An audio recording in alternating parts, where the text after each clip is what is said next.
Hey y'all! Today we're diving into a deeper realm, spiritual warfare. It's not Dungeons and Dragons. It's real-life battles against negativity, doubt, and all-around bad vibes. But fear not. We'll see what the Bible, the ultimate playbook, suggests we do for these epic showdowns. I've experienced warfare since I was young, due to my family and what they deviled in. I wasn't aware that it was that until I grew older and did my own research regarding the subject. I grew up in a community where there were religious rules, more concerned about how we dressed and whether we wore makeup or not, instead of teaching us the basic principles of how to navigate spiritual affliction in this life. Back then, I was a young mother of two, who are now both near their 30s. Although I eventually learned how to war in the spiritual realm, I never discussed the subject with my children because I thought it would be too unpleasant and that they didn't need to know more regarding this subject. I thought that by sheltering them, hopefully, it would be something they would never have to deal with.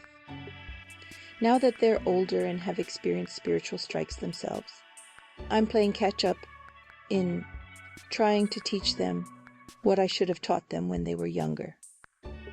This motivated me to make this video.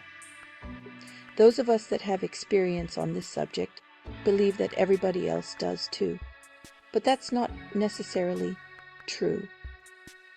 Today's world exposes all to the spiritual realm, whether it's the dark or the light side. Being also the mother of a 10-year-old, I know better now to teach this child how to pray when in fear, when sad, or if something just feels off. Ephesians chapter 6 verse 12 says, "For our struggle is not against flesh and blood, but against the rulers, against the authorities, against the powers of this dark world, and against the spiritual forces of evil in the heavenly realms." Yes, a battle in the skies, as we've seen in those paintings. Ephesians lays it out straight. Our battles aren't just with people, but with spiritual forces lurking in the shadows. It's like Jedi versus Sith, but with a holy twist.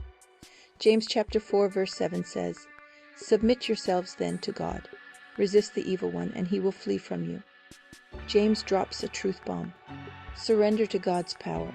Resist those dark vibes by believing in the protection of God, by keeping in peace, and watch them scatter like roaches in the light. Then, boom! When life throws shade, remember, it's not just bad luck, it's spiritual sneak attacks. But we've got the armor of God on our side. They are: 1. The belt of truth. 2. The breastplate of righteousness. 3. The shoes of the gospel of peace. 4. The shield of faith. 5. The helmet of salvation. And 6. The sword of the Spirit. The books of Psalms and Proverbs are like your cheat codes for battling negativity and doubt. Stick verses that can be applied to your current needs on your mental fridge for daily encouragement. So remember to gear up with prayer, surround yourself with light, and keep fighting the good fight. Together we're stronger than any spiritual sucker punch. Thanks for tuning in. If this fired you up, hit that like button, drop a comment, and subscribe for more. We'll see you on the front lines.